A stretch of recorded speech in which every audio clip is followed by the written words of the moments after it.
reincarnated with a weak body with no magic ability. RMC unlocks an OP system. Using this, he can learn hundreds of magic books in just seconds, and continues on his path to become the most OP Sigma mage. If you like the intro, then help us get 669 likes. And let's begin. Kyle Salterian appears in the virtual reality game called Fantasy Defense. He is the youngest son of the prestigious swordsman family, the Salterian Marquis, and is one of the characters involved in significant early game events. However, during an event involving the main character, he gets badly beaten and ends up dying at the hands of a minion summoned by a villain. Despite being just a minion, it defeats Kyle Salterian with a single strike. This makes Kyle Salterian nothing more than an extra, and that extra happens to be our protagonist. Staring into the mirror, Kyle Salterian pinches his cheek and yells out in pain. Since he can feel pain, Kyle Salterian is now sure that this isn't a dream, and everything is real. He is puzzled as to how this could be possible since, when he was on Earth, he was ranked number 1 in this game, but now he's possessed a worthless character. This game, Fantasy Defense, is a virtual reality game that will become a huge hit worldwide in 2030. It had such a devilish difficulty level that no one cleared it for 10 years, which made it extremely popular among players. Based on how players completed quests, they earned points in the global rankings, with rare quests and items increasing their score. For 10 years, the protagonist immersed himself in this game, mastering everything from rare magic circles to legendary crafting combinations.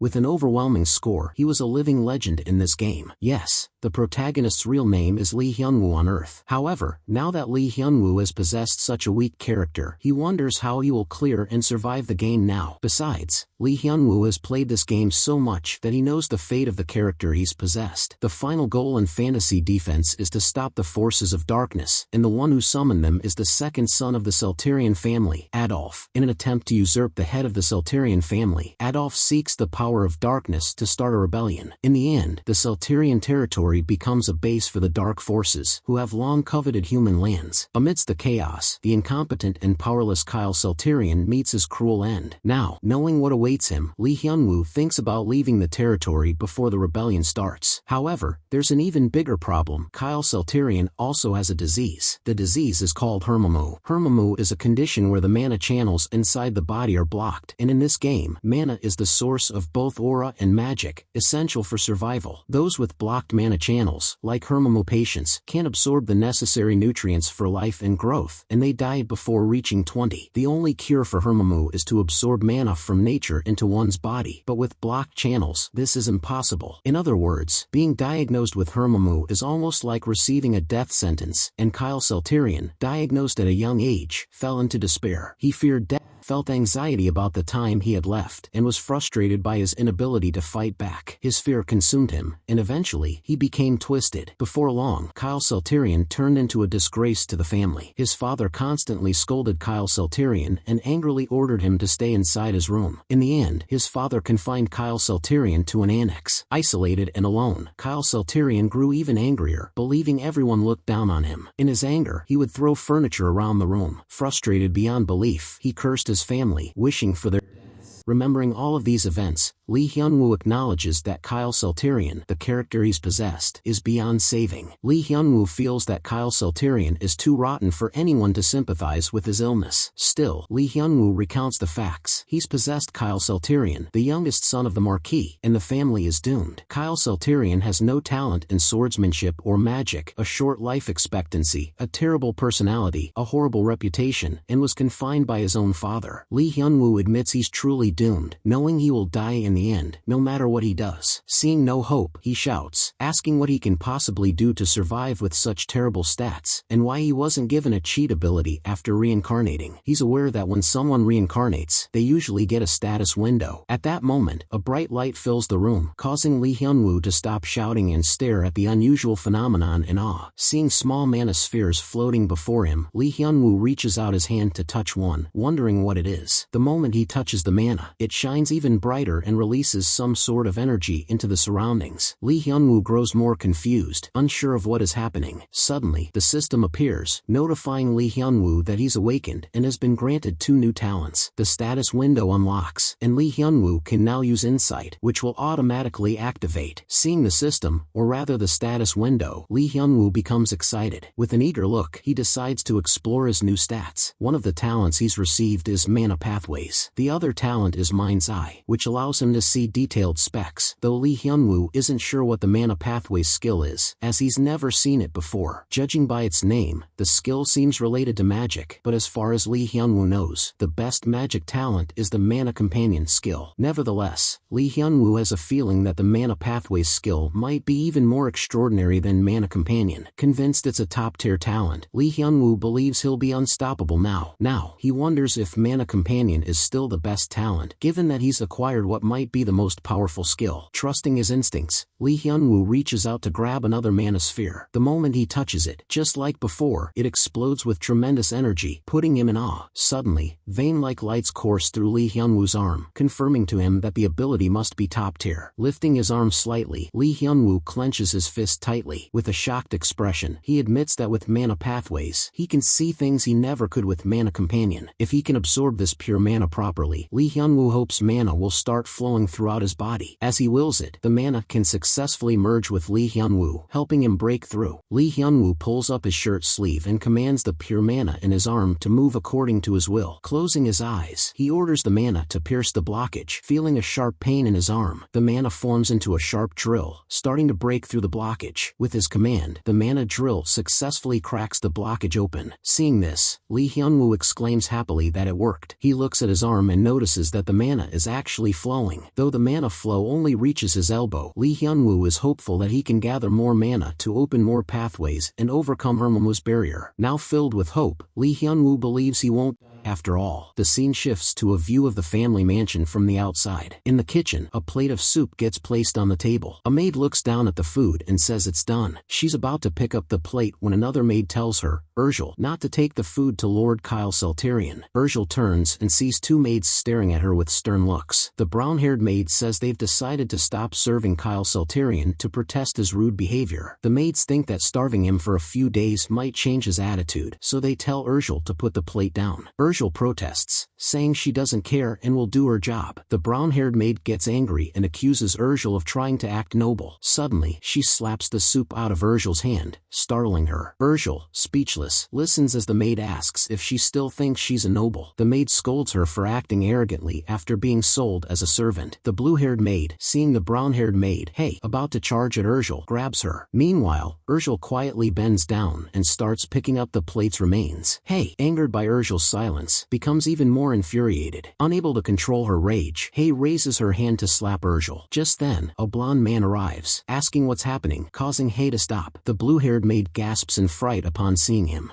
Startled, addresses the man as Sir Leonhardt. The frightened maid asks why Leonhardt is in the kitchen. Seeing the food on the floor, Leonhardt asks if that was for Lord Kyle. He deduces the maids were harassing Urgel and points out that the meal is already late. Leonhardt instructs Urgel to prepare the meal again and take it to Lord Kyle quickly. Urgel agrees, while the other maids stay silent, though visibly displeased. Urgel re-prepares the meal and leaves the kitchen for Kyle's room. Leonhardt watches her as she departs. Meanwhile, Lee Hyun-woo inspects the two talents he just received, confident that he can change the fate of the fallen Marquis family. Having played the game for 10 years, Lee Hyun-woo knows all future events, and with his newfound wealth and power, he believes he can block the forces of darkness. He decides to focus on three main tasks. First, he must clear all his mana channels, overcome Hermomo's barrier, and learn magic to become a mage. Second, he must prevent the downfall of the Marquis family, as its power will provide him with resources. Lastly, the most important task is to gather talents. He likens these tasks to playing chess, where each move must be carefully analyzed. To prepare for the upcoming dark forces, Lee Hyun-woo plans to use insight to recruit people with potential and make them reliable allies. By building strength, Lee Hyun-woo is determined to survive, so he plans to start recruiting quickly. The first recruit on his mind is Leonhardt, who is a useful tank NPC in the game. At that moment, Urgel enters, bringing the meal and calling out for Lord Kyle. Lee Hyun-woo recalls how Kyle used to mistreat her in the game. As Urgel places the meal on the table, Lee Hyun-woo tries to remember her name from the game. Just then, the system activates his insight ability and scans Urgel for her stats and details. Seeing all of Urgel's information displayed, Lee Hyun-woo is taken aback. He realizes that with the insight talent, he can easily view others' entire information information. According to the screen, Urgel is 12 years old and has the talent called Eternal Friend of Spirits. Reading this, Lee Hyunwoo is shocked. The Eternal Friend of Spirits is a top-tier spirit summoning talent as far as Lee Hyunwoo knows. Intrigued by this talent and Urgel herself, Lee Hyunwoo leaps up and stares at her closely. Feeling nervous, Urgel tells him to enjoy his meal and walks away. Lee Hyunwoo wonders why someone with such a powerful talent is working as a maid. A flashback begins, showing an auction a year ago. A man on stage claims to have a special item for sale. Among the audience, Kyle Selterian is sitting with his arms crossed. The auctioneer presents Urgel, the third daughter of the fallen Baron Helheim family, with her hands in handcuffs. He describes her as well-mannered and smart, inviting bids. The audience starts bidding, 70 gold, 90 gold, and so on. Leonhardt, sitting next to Kyle, suggests they leave the filthy place. Instead, Kyle bids 300 gold, shocking Leonhardt. The auctioneer is delighted by the high bid. Leonhardt, unsure, asks Kyle if he really wants to buy a slave and mentions Kyle's father. Kyle angrily tells Leonhardt to stop nagging him, saying his father doesn't care what he does. Kyle gets out of his chair and walks towards the stage, standing right before Urgel. With a dead look on her face, Urgel stares at him as he declares she is now his. Kyle Selterian removes the cuffs from Urgel's hands and tells her she is free now. He notes that she is no longer a slave since he bought her freedom. He adds that she can go wherever she wants as a free person. Urgel remains silent, watching Kyle Selterian and Leonhardt leave, and wonders if she can truly go wherever she wants. She recalls that just moments ago, Kyle Selterian said she belonged to him, so how can she be free? She dashes forward and grabs Kyle Selterian's sleeve. She declares that from now on, she will follow Kyle Selterian. Kyle Selterian stares at Urgel intently. He scoffs in annoyance and tells her to do whatever she wants, then walks away. At present, Lee Hyunwoo, having gone through the flashback, is stunned by what he saw. He realizes he just experienced Kyle Selterian's memories. He understands that Urgel became a maid for the Marquis family because Kyle took her in when she was about to be sold. Feeling the emotions Kyle had toward Urgel, Lee Hyunwoo reflects that he's truly merged with Kyle, sharing the feeling of being abandoned by the world without control over fate. Lee Hyunwoo takes a spoonful of soup and instantly finds it delicious. He asks Urgel if she made the soup herself. Thinking she made a mistake, Urgel asks if something is wrong, but Lee Hyunwoo assures her it's delicious and praises her cooking skills. Smiling warmly, he tells her to make it again for him next time. Urgel, surprised by the praise, is taken aback. Despite this, she agrees to make the soup again. Lee Hyunwoo notices that Urgel's affection for him is 35, which isn't high, given her dramatic encounter with Kyle. Based on Kyle's behavior, Lee Hyunwoo thinks it's a miracle Urgel still has some affection for him. In the game Fantasy Defense, there was no spirit mage NPC named Urgel, and Lee Hyunwoo suspects she was caught in the internal rebellion of the Marquis family and died before her talent could bloom. This time, Lee Hyunwoo vows not to let that happen and asks Urgel if she has ever considered learning spirit magic. He adds that Urgel seems to have talent for learning spirit magic. Hearing this, Urgel falls silent. She admits that she never imagined she had talent for spirit magic. Lee Hyunwoo assumes she has never encountered spirit magic before. Since spirit magic is particularly expensive, it's likely that a lower-ranked noble family couldn't afford to educate Urgel. Deciding to handle this later, Lee Hyunwoo suggests that Urgel think about learning spirit magic. Urgel hesitates, but Lee Hyunwoo makes it clear that she cannot refuse. Getting out of bed, Lee Hyunwoo stands in front of Urgel and tells her that she must follow his orders. With gleaming eyes and a blank expression, Urgel stares at Lee Hyunwoo as he declares that she belongs to him now. Deeply touched, Urgel blushes. The system notifies Lee Hyunwoo that Urgel's affection for him has increased to 50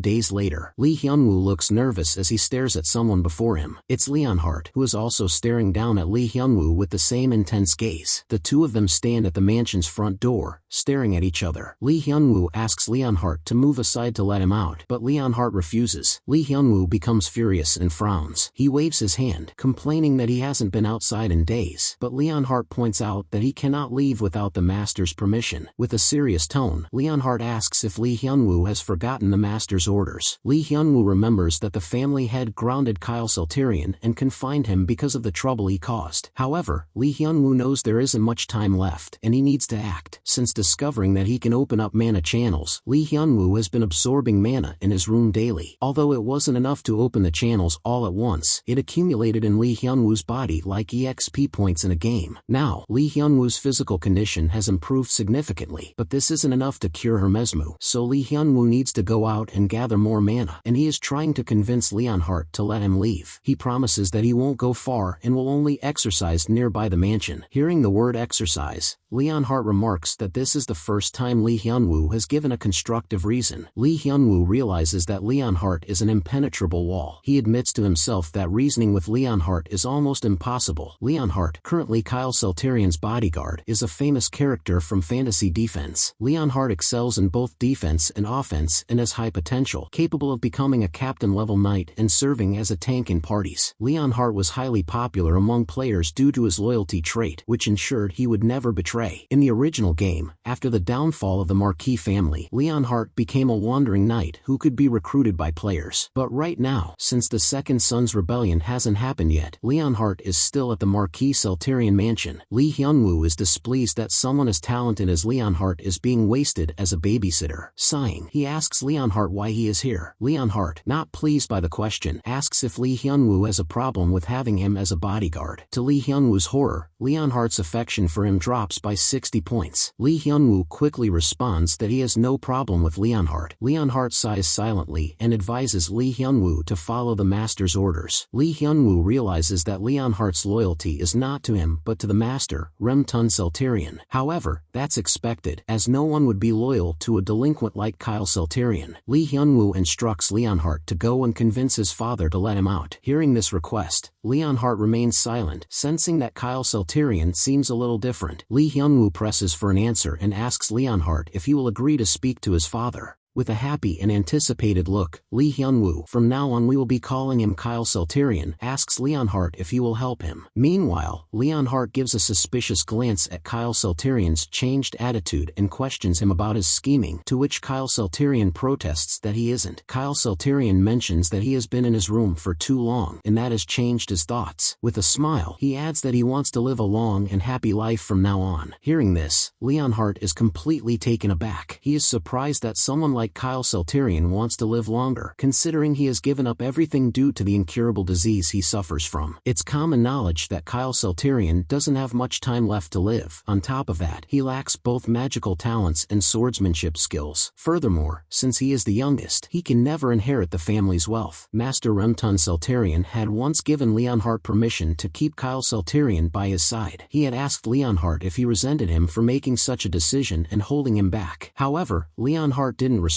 He remained quiet for a few seconds before stating that it's an honor to protect a direct descendant of the Marquis family. Bowing down, Leonhardt vowed to fulfill his duties, receiving praise from Remtun Selterian for his loyalty. For this very loyalty, Remtun Selterian expressed his desire to have Leonhardt by his son's side. He added that in this vast Marquis household, he trusts no one more than Leonhardt to protect Kyle. Once again, Master Remtun Selterian requested Leonhardt to take good care of Kyle. Leonhardt took this order to heart and promised to do everything he could to protect Kyle Selterian. The flashbacks run through Leonhardt's mind as Kyle Selterian declares he wants to live long and be healthy, so exercise is necessary. Kyle Selterian also requests Leonhardt to relay this to his father, believing he might understand. Now even more hopeful and smiling, Kyle Selterian turns on the spot, asking if it's alright for him to go outside. With Kyle Selterian still requesting to go out, Leonhardt extends his arms, blocking his way, and tells him to exercise indoors. Disapproved, Kyle Selterian gives a disappointed look. Having had enough of requesting, Kyle Selterian warns Leonhardt to move aside, insisting he won't repeat himself and wants to go outside. Spoken to like this by Kyle Selterian, Leonhardt remains rooted to the spot in silence. He begins to sense a different aura emanating from Kyle Selterian, something he has never felt before. Leonhardt admits that something is genuinely different about Kyle Selterian, but that doesn't matter because he has his orders. Thus, he makes it clear that the Marquis' order is absolute, and this applies to Kyle Selterian as well. Leonhardt adds that if Kyle Selterian wants to go out, he must first get past him. Upon seeing the terrifying aura released from Kyle Selterian, he recoils in fright, feeling a killing intent behind his anger. Kyle Selterian steps back, noting that if he were an ordinary 13-year-old, he would have wet himself in fear and collapsed from Leonhardt's scary aura. With a smirk, he tells Leonhardt to keep his word, which causes Leonhardt to look shocked. Raising his hand, Kyle Selterian uses his mana to clear the aura in his way, and since he's not an ordinary 13-year-old, he walks forward past Leonhardt with ease. Leonhardt shifts his gaze to the corner to watch as Kyle Salterian passes by him. With this, Kyle Salterian successfully walks out the door despite Leonhardt's standing guard. Once outside, Kyle Salterian turns around and, looking at Leonhardt, mentions that he just got past him. It's nighttime outside, and the cool air blows, instantly refreshing Kyle Salterian. He stretches his arms happily, noting it has been too long since he last went outside. He finds the sky and the garden more beautiful, perhaps because he hasn't seen them for so long. His eyes sparkle with a glorious look as he observes the mana particles scattered everywhere around him. Without wasting a second, he begins jumping around, devouring all the mana particles while Leonhardt watches him. From Leonhardt's perspective, he thinks Kyle Salterian is simply delighted to be outside and is jumping with joy. However, he still feels happy for Kyle Salterian's joy. Then, he recalls how Kyle Salterian walked past him despite the released killing aura and is unable to comprehend how this is possible. How can this be the case when Kyle Salterian has never trained in mana or aura? Therefore, Kyle Salterian should never have been able to withstand the pressure he exerted earlier, let alone walk past it. Meanwhile, Kyle Salterian continues devouring the mana particles and pauses upon seeing Leonhardt deep in thought. He assumes Leonhardt must still be rattled by what happened earlier. The reason why Kyle Salterian was able to withstand Leonhardt's killing intent is that Lee Hyunwoo, possessing Kyle Salterian, is mentally strong after playing this game for 10 years. This game, Fantasy Defense, was famous for its realistic depictions through VR. While grinding through the game, Lee Hyunwoo became desensitized to the edge-of-your-seat life-or-death moments countless times. He witnessed horrific sights, wading through piles of corpses, and being drenched in blood many times. Having faced such events, a little scare tactic like killing intent would never be enough to frighten Lee Hyunwoo inside Kyle Salterian's body. This is far too easy for Kyle Salterian to handle. After collecting enough mana particles, Kyle Salterian thinks this will be sufficient for him to clear more mana channels. After a moment of contemplation, Leonhardt walks towards Kyle Salterian and requests to be punished for his earlier actions. He points out that although he was following orders, it was wrong of him to direct killing intent at the one he is supposed to protect. Thus, he requests punishment, but Kyle Salterian declares that's not necessary. With a little smile, he also notes that if Leonhardt reports this incident to Master Remtun Salterian, he should say, Kyle Salterian does not wish for Leonhardt to be punished. A while later, after Leonhardt relays everything to Remtun Salterian, it leaves Remtun Salterian in shock. Unsure if this is true, Remtun Salterian asks Leonhardt if he should really believe this, and Leonhardt swears that all he said is true. Remtun Salterian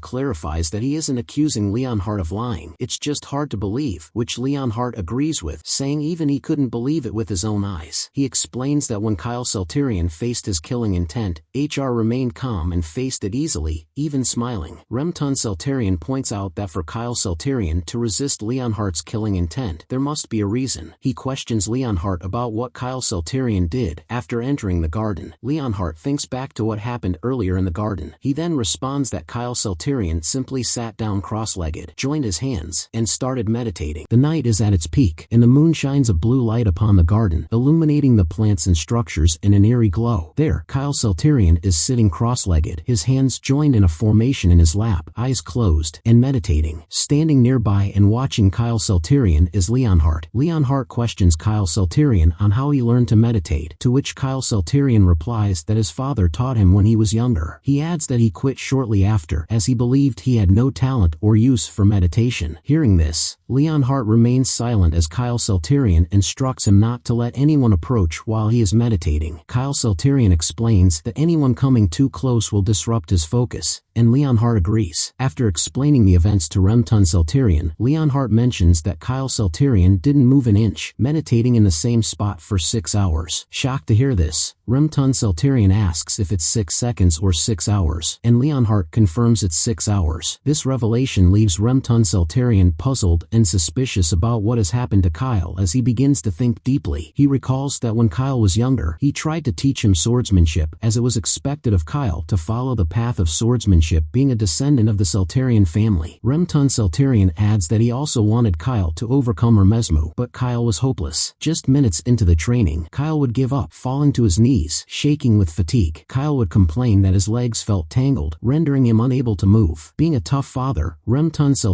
would shout at Kyle to get up and try harder, sometimes scolding him in anger for being the weakest in their family. This only caused Kyle more pain, and Remton would turn and leave, leaving Kyle to his thoughts. Despite lacking talent for swordsmanship, determination, and patience, Kyle managed to meditate for 6 hours, greatly confusing Remton. Unsure, Remton wonders if Kyle might have hit his head or something, and Leonhardt assures him he even checked Kyle's food and found nothing strange. Leonhardt points out that Kyle certainly seems different now, not just in his newfound determination. He adds that the way Kyle looks at him has changed as well. Sighing, Remton concludes that Kyle must be growing up and recognizing his responsibilities, which isn't a bad thing. He then states that he will overlook this matter himself and instructs Leonhardt to continue keeping watch over Kyle. Leonhardt agrees to the command. The next day, in his room, Kyle is channeling his mana, ready to pierce through the mana blockages in his body. Seated on his bed with his eyes closed, Kyle raises his hand, releasing a tremendous amount of mana. The system notifies him that mana is overflowing, and his sharp perception has enhanced, allowing him to accurately assess the condition of his own body. Eyes still closed, Kyle thinks this is good. He forms a mental image of his body in his mind, and decides to break through the mana channels all the way to his heart. The mana transforms into sharp points and begins piercing through the blockages, starting from his arms. It then travels to his shoulders, followed by his spine. Finally, the pointed form of mana pierces the mana blockage of his heart, causing a slight sting of pain in Kyle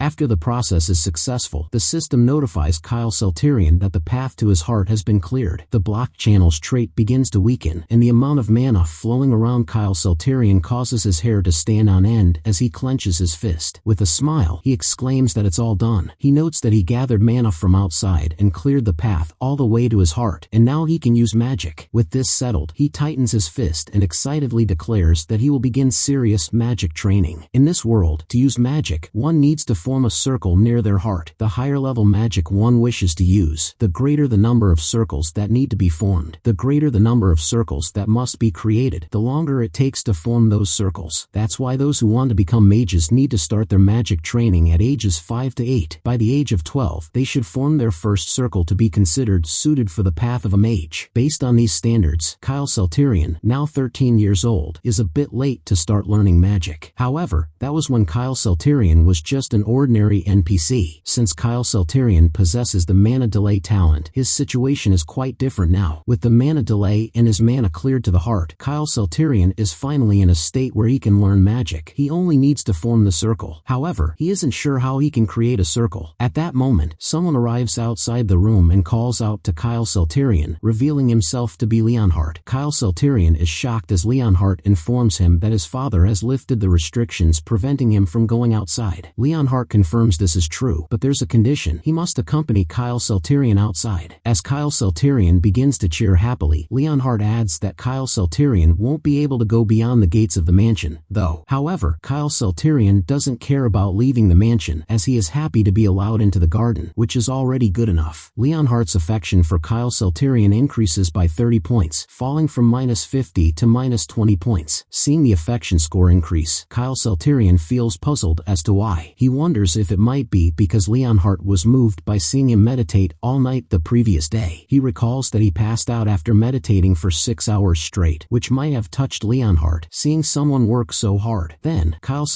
gets an idea and tells Leonhardt to accompany him to go somewhere, prompting Leonhardt to ask where they are going. Kyle suggests Leonhardt follow him to find out. Shortly after, the two of them arrive at a library. A girl with large glasses, probably the librarian, looks terrified upon seeing Kyle there and asks how he got there. Still shaken, she moves closer to Leonhardt and asks him what is going on. Leonhardt explains that Kyle restrictions have been lifted, and he can now travel outside. The librarian enters a flashback where she recalls crying, terrified due to Kyle presence. Kyle picks up some books and begins tearing pages, causing the librarian to shout out, begging him not to destroy the books, which are real ones. She claims the book is rare and she barely got her hands on it, and as she cries, she begs Kyle not to tear it. However, Kyle remains stubborn, grabbing a candle and stating that he will not only tear the book but burn it too, as the librarian screams even louder. Now, in the present, the librarian is crying once again, mentioning that Kyle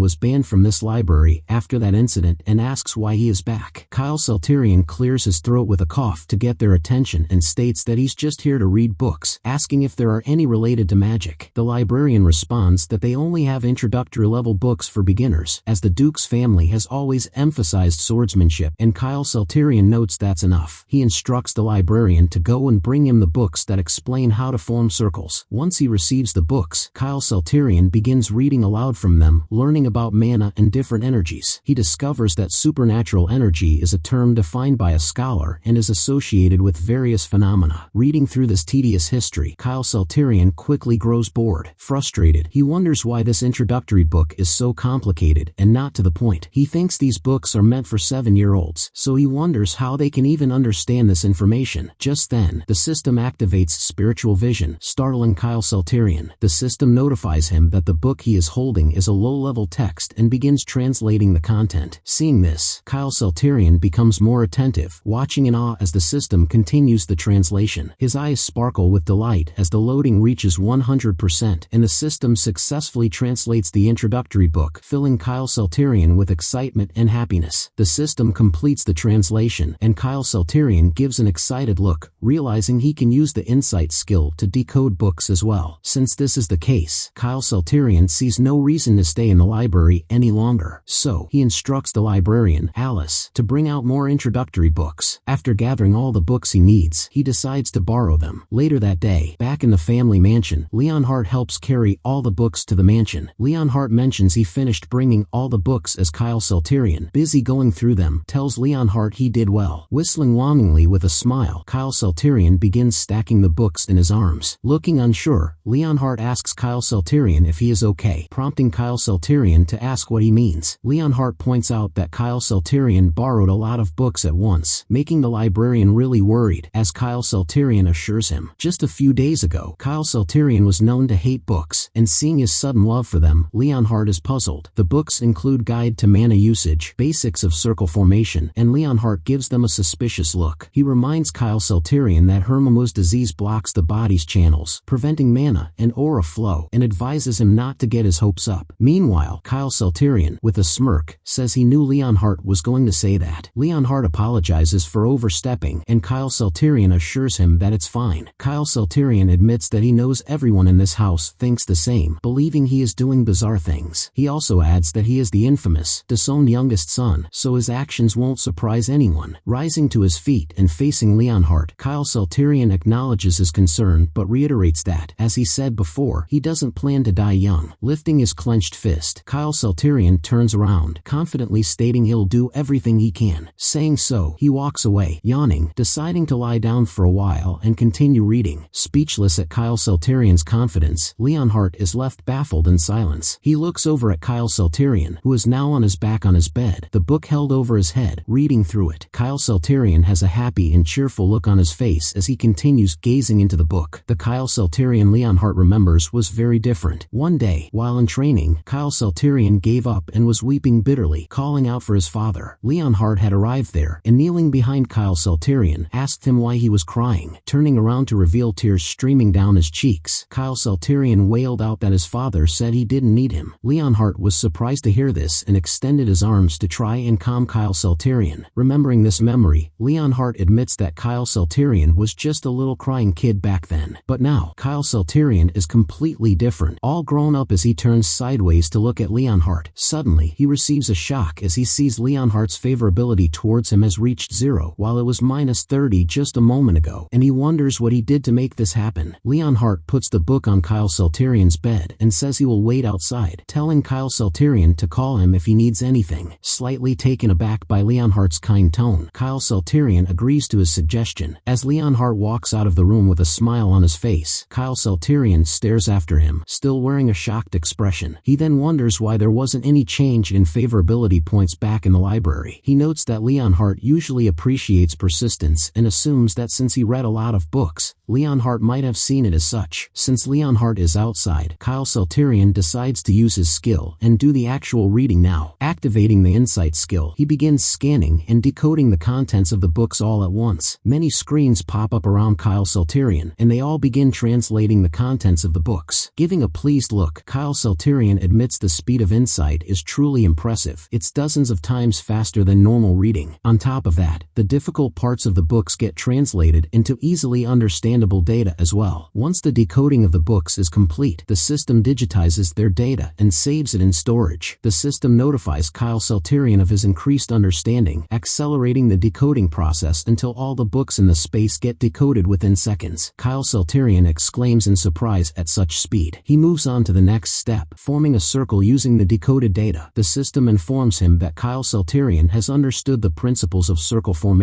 and confirms that he satisfies the minimum requirements to form a first circle. Kyle Salterian declares that by directing mana along a certain golden path, he can form a circle. He follows the steps and instructs the mana to move, causing a fiery circle to appear outside, right around his heart. The energy released from this process causes the nearby books to open up and their pages to flutter as if caught in a strong wind. The circle begins intensifying, and the mana follows the path. Kyle Salterian starts feeling a little pain as he groans softly. He claims he feels like his chest is burning, but he remains strong and endures it so he won't damage his organs. The pain grows, but Kyle Salterian holds himself still, knowing only a few more seconds remain. The fiery circle begins to be replaced by circular runes, and although the pain intensifies, Kyle Salterian remains fixed in place just a little longer. The process is nearly complete. The fiery circle is almost gone, and it finally finishes. Opening his eyes, Kyle Salterian wonders if he succeeded. The system notifies him that he has formed a first circle and that his blocked channels have weakened. Kyle Salterian gazes intently at the circular rune near his chest as the system informs him that his mana stagnation has intensified. Now, Kyle Salterian is able to store refined mana in the circle, and he exclaims that he can properly use magic. Getting to his feet, he cheers happily that he did it. With dark circles under his eyes, he realizes it's already morning, meaning he pulled an all-nighter. Now, he worries that Leonhardt and Urgel will scold him for this. Right then, he falls down onto the ground, passing out from exhaustion. At that moment, Urgel opens the door and walks in, announcing she's brought breakfast for Kyle Salterian. Once in the room, she sees Kyle Salterian lying on the floor. So, she quickly runs forward and begins shaking Kyle Salterian hard, asking why he is on the floor and what happened. Unknown to Urgel, Kyle Salterian used all the mana he had accumulated to form a first circle, so he is exhausted with no energy left. From now on, a new chapter in Kyle Salterian's life, the official mage, has begun. Meanwhile, Leonhardt takes all the books to return them to the library, and seeing the books torn, the librarian nearly passes out. The meal is laden as Urgel finishes the final touches. After fully preparing the meal, she announces that it's done. With a dreamy expression, she imagines presenting the food to Kyle Salterian, who praises her, saying it is delicious. A small smile appears on her lips at this thought. Happily, she picks up the tray of food and turns to take it to Kyle Salterian's room. At that moment, the other two maids appear, asking if the food is for Kyle Salterian. Hey says she and the other maid will deliver the food instead, suggesting Urgel go and rest. Puzzled, Urgel asks what the maids mean, and Hay points out that serving Kyle Salterian is Sally's responsibility, not hers. Hearing this, Urgel remains silent for a moment, then firmly declares that she doesn't want to change her task. She sternly suggests the two maids speak directly to Kyle Salterian if they want to change their responsibilities. Saying so, she walks away, taking the two maids by surprise, as Hay angrily shouts for Urgel to stop. At that moment, the blue-haired maid appears at the door, blocking Urgel's way. Urgel stares intently at the blue-haired maid, who smiles back at her, confused by the commotion in the kitchen. Urgel ignores the blue-haired maid and walks away too, while the two other maids fume in anger at being ignored. With a serious expression, the blue-haired maid turns her head and glares at Urgel disapprovingly. Once Urgel delivers the food, Kyle Salterian begins digging in and takes a bite of meat. Urgel asks if the food suits Kyle Salterian's taste, claiming she changed the recipe, and he exclaims that it's delicious. Looking a little pleased, Urgel says she's been practicing hard every day to cook better. She adds that she learned new recipes from the head chef, prompting Kyle Salterian to praise her hard work. After clearing his plate, Kyle Salterian rests his hands on the table and asks Urgel how her progress is going with spirit magic. Hearing this, Urgel gives a nervous look as Kyle Salterian asks her to bring the book he gave her. Urgel complies and presents the book to Kyle Salterian, who goes through it. He then asks her how far she has read the book. Urgel claims she has read about halfway through the book. Hearing she's read halfway, Kyle Salterian inspects the worn pages and assumes she has been studying diligently, thinking she must be quite talented. However, he gives a stern look and points out that this pace won't be enough for her to improve quickly. Since time is limited, Kyle Salterian tells Urgel she must learn more and faster to become stronger. In exactly 2 months, the Salterian family will hold their heir succession ceremony. On that day, a coup led by the second son, Adolf, will occur, causing the Marquis family to fall, and Urgel, caught up in the coup, will perish as well. For this reason, Kyle Salterian wants Urgel to be stronger, deciding to leave the cooking job to someone else so she can focus solely on her studies. He promises to help her concentrate harder and assures her not to worry about serving him again. Grabbing her robes tightly, Urgel disagrees with Kyle Salterian's suggestion, startling him. She increases her grip on her robes as if nervous and declares that she will study as well as cook, begging him not to allow anyone else to serve him. Her eyes fill with tears and her cheeks redden. Kyle Salterian is completely baffled by Urgel's behavior. He stares sympathetically at her as she continues sobbing. Then he recalls how Urgel lost her family in an instant and became a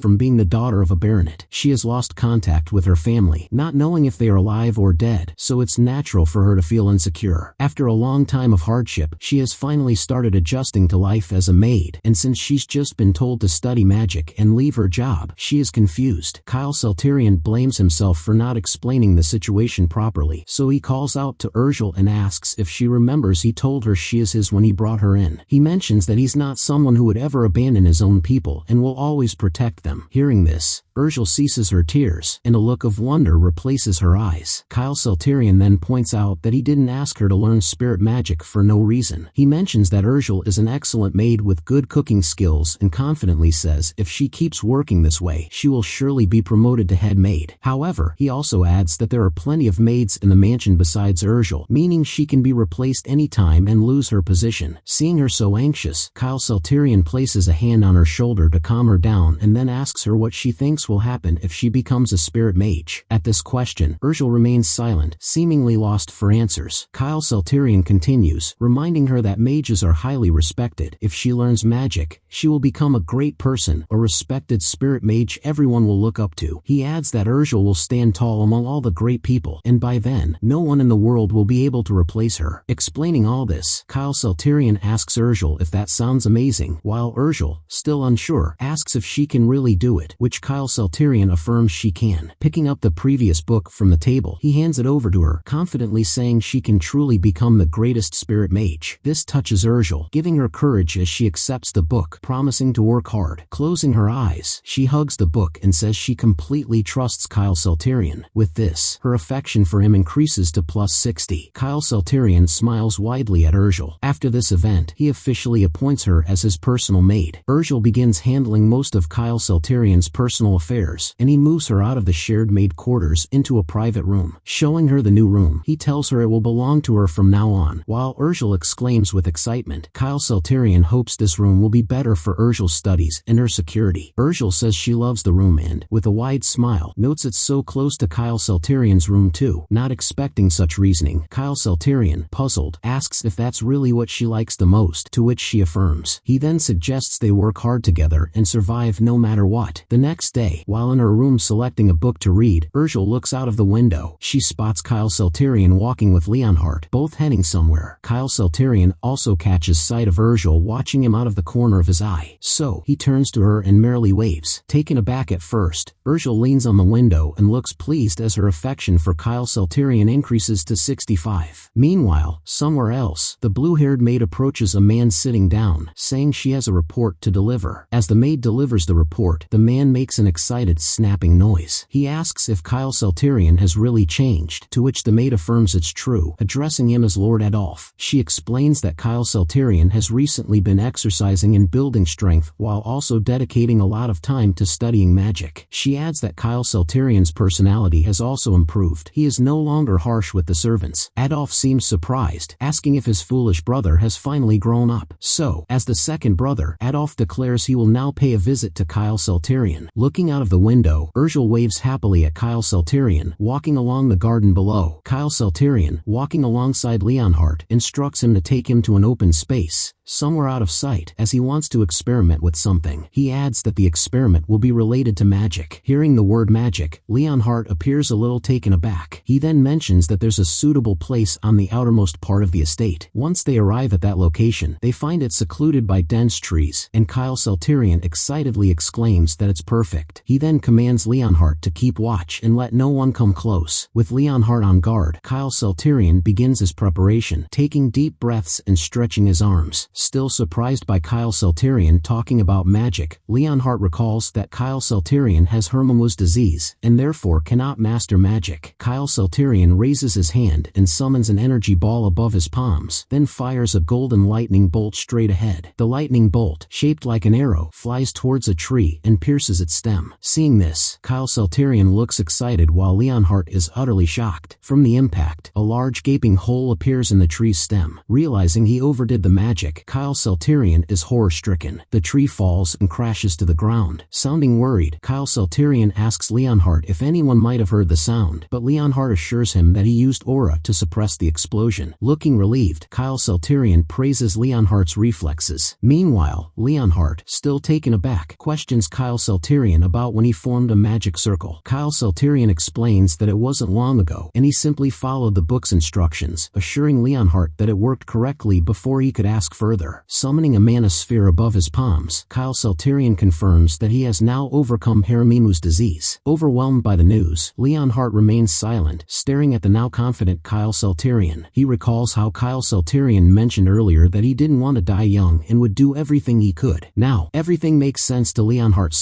With a smile, Leonhardt congratulates Kyle Salterian on his new development. At that moment, Leonhardt's favorability toward Kyle Salterian increases by 10 points. And seeing this, Kyle Salterian acknowledges that Leonhardt is indeed a man of perseverance. Leonhardt then mentions that the magic missile Kyle Salterian used earlier is a first circle spell, which typically doesn't carry much power. However, the damage caused by Kyle Salterian's magic suggests it was more powerful, resembling a fourth circle spell. Kyle Salterian notes that he's still at the first circle level but managed to unleash fourth circle power with a first circle spell and asks if that isn't impressive. Leonhardt gives a bewildered expression, and Kyle Salterian admits that even he didn't expect such power. Leonhardt starts wondering if Kyle Salterian might be a prodigy, while Kyle Salterian points out that the power he's showing is too noticeable. Thanks to insight, Kyle Salterian has read all the first circle magic books in the library, and without that skill, it would have taken him a month just to form a circle. However, while analyzing, Kyle Salterian has one question: why is the magic decoded by insight different from the game? According to the magic books, to cast magic, one must first draw a complex magic circle, then perform a few calculations before circulating their mana. As Kyle Salterian calls it, this is the definition of old school. In the game, casting magic was much simpler. One could just draw a magic symbol with mana, and it would activate instantly. Kyle Salterian got curious about what would happen if he used magic in a user-friendly way, like in the game, but discovered the power is too strong. This, Kyle Salterian believes, will be a major problem because he can't afford to reveal his strength yet. So, he asks Leonhardt to keep everything he just saw a secret, even from the head of the house, and to keep it between them. At that moment, Leonhardt's favorability for Kyle Salterian drops significantly, startling him. Kyle Salterian tries to reason that there's a valid reason for keeping this a secret, prompting Leonhardt to ask why. Kyle Salterian mentions the succession ceremony in 2 months and asks if Leonhardt is aware of it. The succession ceremony, traditionally in the Marquis of Salterian family, does not choose the successor by age, but through competition. Personality, swordsmanship, wisdom, and knowledge are all evaluated. This process is designed to select the most promising heir to lead the family to greater prosperity. Currently, 2 individuals are fiercely competing for the position of heir. Those 2 are the eldest son, Abel Salterian, and the second son, Adolf Salterian. First, let's introduce these 2 characters. Abel Salterian, the eldest son, is currently the most likely candidate for heir. With a gentle nature and excellent swordsmanship, having been groomed as the heir since childhood, he is highly regarded by the family's long-serving retainers. Adolf Salterian, though overshadowed by Abel, possesses good swordsmanship skills and has managed to stand out, garnering support primarily from younger knights. Adolf gives off the vibe of a gang leader. Right now, the 2 brothers are standing before each other as Adolf glares at Abel with a loathing stare. Adolf asks Abel if he's ignoring his younger brother. Looking back at Adolf, Abel notes that it's been a while since they last met. Abel claims he was lost in thought and didn't notice Adolf. Adolf retorts that that Abel manifested aura at 5 years old, yet pretends not to sense someone's presence. Abel responds that it's a story from long ago, nothing worth bragging about, as it was a childhood fluke. Abel then asks if Adolf didn't manifest aura at 15. A man standing behind Abel mentions that his son was the same and that he worried his son lacked talent. Hearing the man mock Adolf, the men behind Adolf angrily clench their fists, asking if the man wants to die. Adolf shouts at his men to stop. With his eyes blazing in anger, he snarls that they are in the main house and can't act recklessly, prompting his men to apologize. Abel, analyzing the situation, notes that Adolf has trained his subordinates well. He then says that Adolf is truly worthy of being a candidate for the heir of the Marquis of Salterian, a hint of a smile in his tone. Smirking back, Adolf tells Abel to laugh all he wants. He steps closer to Abel, gritting his teeth, and says that Abel won't be laughing for much longer. With that, Adolf calls his men, and they leave. Abel slightly turns his head to watch Adolf leave, a hateful expression on his face.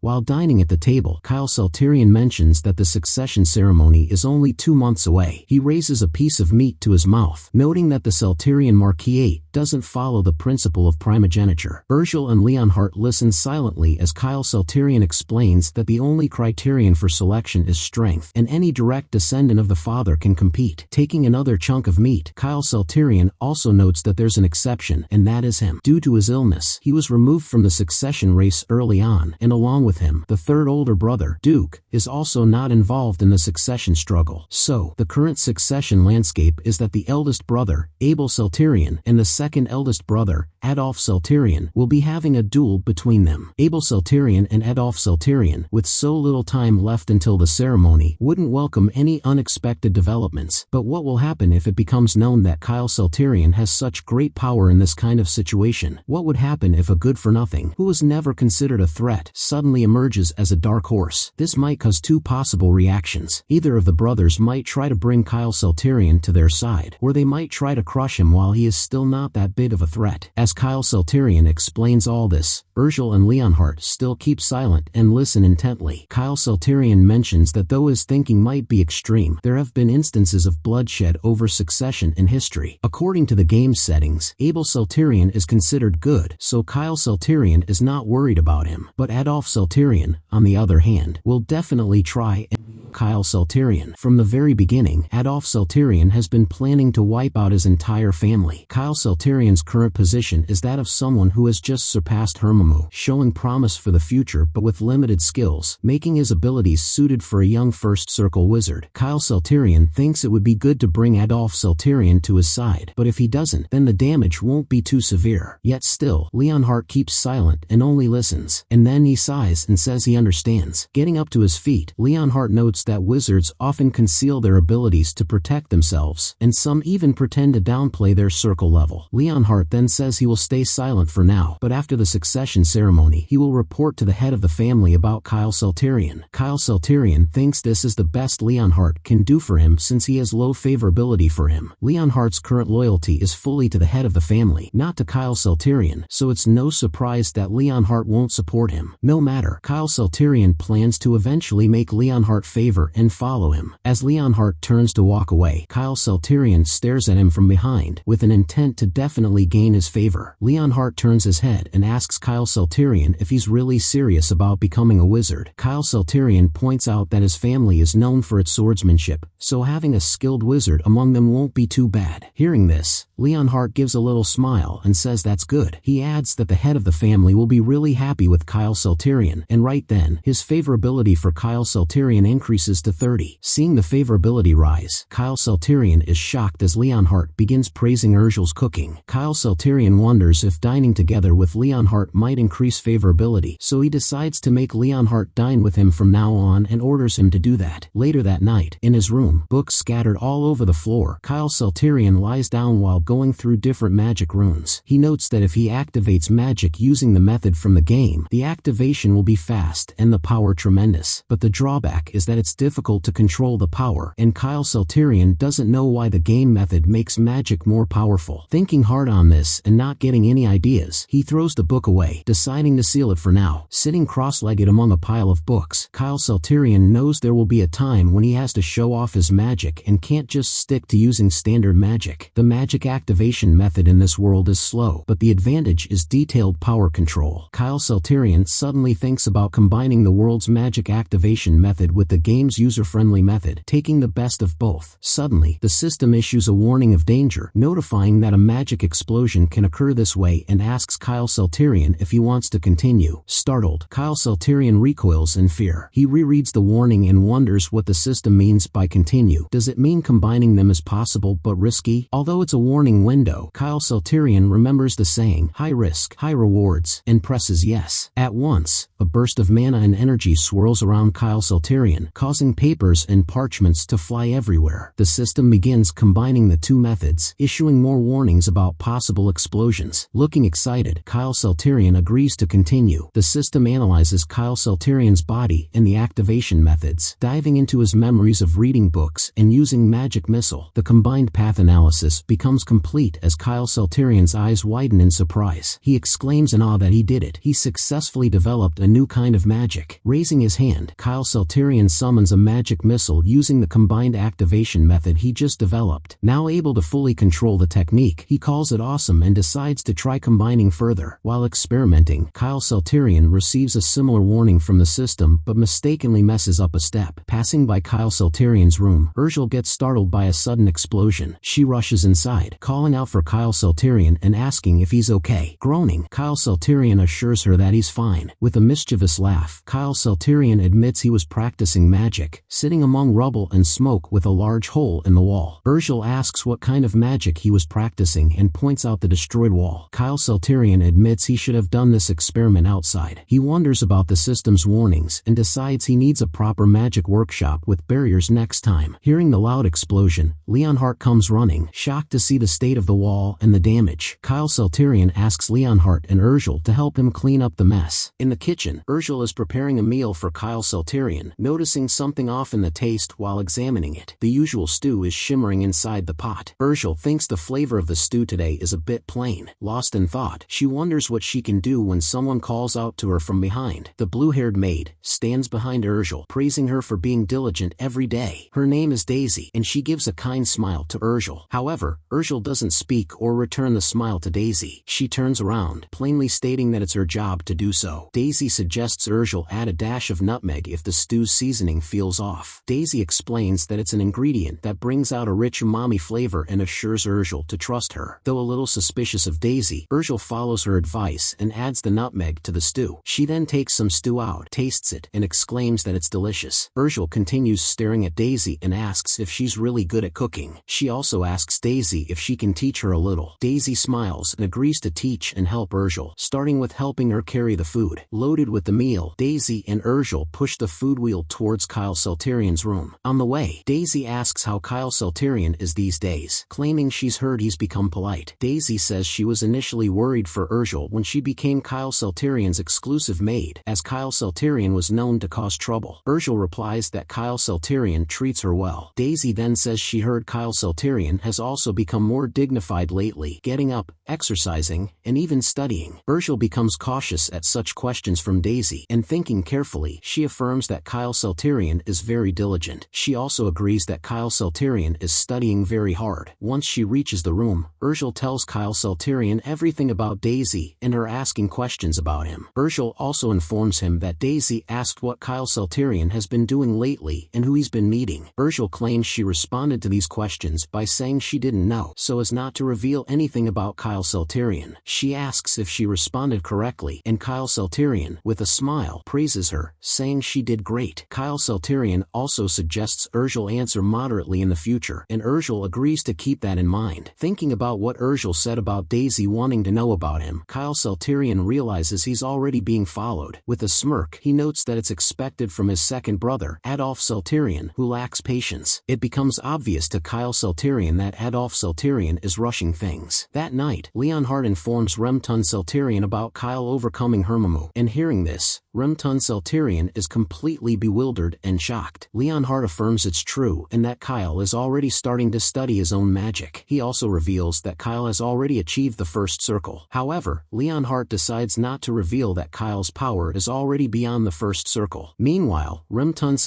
is still shaken to learn that Kyle actually overcame Hermomo. He recalls how Kyle's condition used to be terrible and how he was harsh with him, such that Kyle would say he didn't ask to be born with such a weak body. Kyle would get fed up with being treated like vermin and speak rudely to Remtun, causing Remtun to get angry, disown Kyle, and order him to stay locked in his room at all times. Remembering such events, Remtun begins feeling guilty and sorry, and his lips tremble slightly in grief. He points out that Kyle recently turned 13, and to overcome Hermomo, one needs exceptional talent in magic or swordsmanship. Usually, that talent manifests around the age of 5 or 6, but for someone like Kyle, Remtun questions whether there have been any cases of overcoming Hermomo at the late age of 13. Leonhardt says he isn't aware of any such occurrences, but he once again confirms that Kyle overcame Hermomo as he saw him using the first magic circle. Remtun remains silent, wondering if this miracle really happened. He then asks Leonhardt if he should meet Kyle or not, unsure of what to do due to his past treatment of him. He assumes Kyle must still resent him. Hearing Remtun talk about resentment, Leonhardt disagrees. On the contrary, he claims Kyle said something about wanting to talk to Remtun. Leonhardt recalls that a few days ago, Kyle had told him about wanting to meet Remtun in person. Leonhardt had reminded Kyle that he's still under house arrest and cannot leave the annex, and Kyle acknowledged he knew that. Kyle had then requested Leonhardt to let his father know he wanted to see him. He had even joined his hands and begged Leonhardt to do this for him. Right then, Leonhardt realized that Kyle didn't seem to harbor resentment towards Remtun. In the present, Remtun impatiently asks Leonhardt what exactly his son said about him. Clearing his throat, Leonhardt notes that Kyle wants to meet Remtun in person.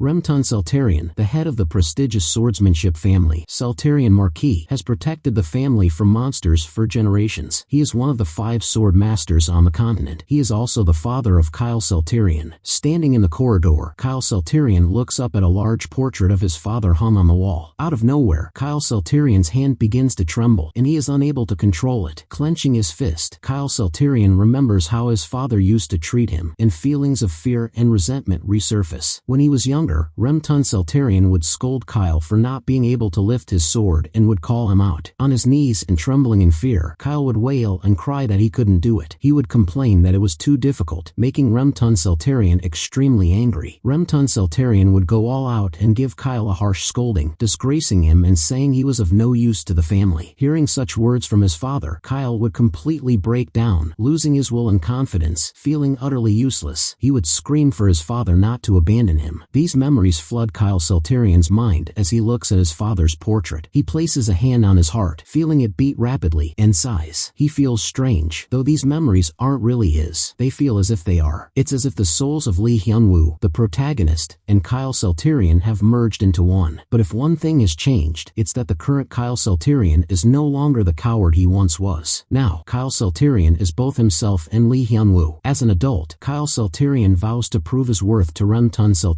Later that day, Remtun and Kyle Saltarian come face to face, both staring into each other's eyes. Remtun breaks the silence, asking if Kyle has something to say, which Kyle affirms, addressing him by his first name. Hearing Kyle call him by his first name instead of father, Remtun is taken aback. Tapping the table, Remtun notes that he instructed Kyle not to leave his room without permission. He also points out that, though he has allowed Kyle to use the library for studying, if he causes any more trouble, the consequences will be severe. Saying this, Remtun asks Kyle if he understands. Kyle remains silent, realizing that Remtun doesn't trust him at all. Remtun, being one of the 5 sword masters on the continent, makes Kyle try to gather more information using insight, but Kyle fails. Having no choice but to negotiate, Kyle says he understands, and so why he formally requested this meeting. In the past, Kyle would have argued back, but seeing him agree now, Remtun is surprised, wondering if Kyle has truly grown up. Kyle admits that he's grown up, takes responsibility for his past mistakes, and accepts all the blame. Bowing lightly, Kyle also says he deeply regrets everything and promises to change. Remton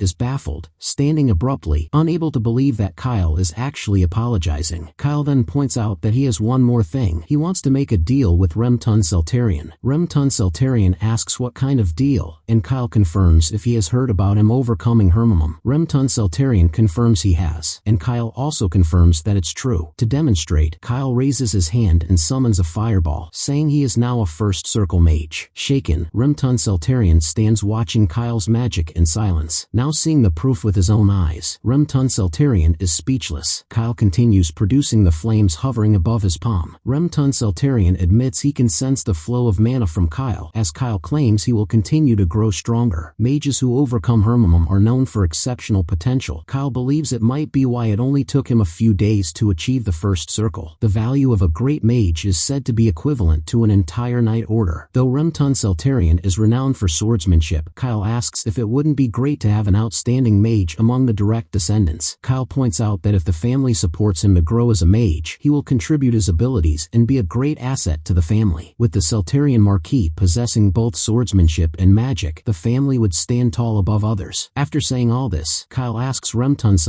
what he thinks, noting that this deal benefits both sides. Kyle requests that Remton invest in him, a truly capable talent. In life, it's give and take. The fastest way to gain favor is to show what you can offer in return. Remton values the family's benefits and honor above all, and simply appealing to family ties won't persuade him. Sometimes one must make ruthless decisions for the family's sake. Kyle previously tried to attract his father's attention by causing trouble, thinking Remton was indifferent, but such methods only backfired. However, when mutual interests align, even bad relationships can improve. Kyle notes that this is how adults handle things, which he is now doing. Seeing Kyle's newfound confidence, Remton doesn't have the guts to directly reject the offer. He wonders if this is the same Kyle he once knew. No, this is not the same scared and bratty child as before. Kyle presents his deal, asking Remton to consider investing in him, a capable talent. Remton silently glares at Kyle without responding. Many thoughts run wild in his mind as he grapples with the changed Kyle before him. He realizes that Kyle is trying to negotiate by offering something the opponent needs to achieve his desires. It's difficult for Remton to accept that the once tantrum-throwing child is now negotiating like this. The child he thought was a failure is now standing before him, remarkably grown up. Deciding to recognize Kyle as a valuable asset, Remton finally agrees to provide the necessary funds and magic stones for his studies. Remton tells Kyle to do his best and prove his worth. Kyle smiles and promises to live up to Remton expectations. A few days later, Leonhardt and Urgel are surprised as Kyle asks for their opinion on something. Kyle has finished building his new magic workshop and is showing it to them. He explains that the interior is reinforced with barrier magic and artifacts, equipped for making potions and artifacts. Confidently, Kyle says there won't be any more holes in the walls now. Looking around, Leonhardt exclaims how amazing the place is and asks where Kyle got the money to create it, to which Kyle replies that his father provided some. Kyle adds that he used a bit of charm, and his father fell into his trap, providing the resources. Kyle calls Urgel over to show her something, moving towards a nearby door. Urgel follows Kyle into a different room, which he prepared for her to use spirit magic freely. He points out that the room is soundproof and dustproof, so Urgel can practice without worry. Pleased, Urgel asks if she can really use this room, and Kyle affirms she can, as much as she likes. Kyle reminds Urgel that he wants her to become his trusted aide. He doesn't want her to only be the maid who serves, but also to grow into a powerful spirit mage. Touched, Urgel bows and begins crying, promising to work hard. She vows to learn diligently and be a great help to Kyle in the future, and her favorability towards him rises to 70. Kyle smiles at Urgel, affirming her determination. Suddenly, crystals on nearby shelves begin glowing and emitting bright light. Startled, Kyle and Urgel turn to see the new development. Kyle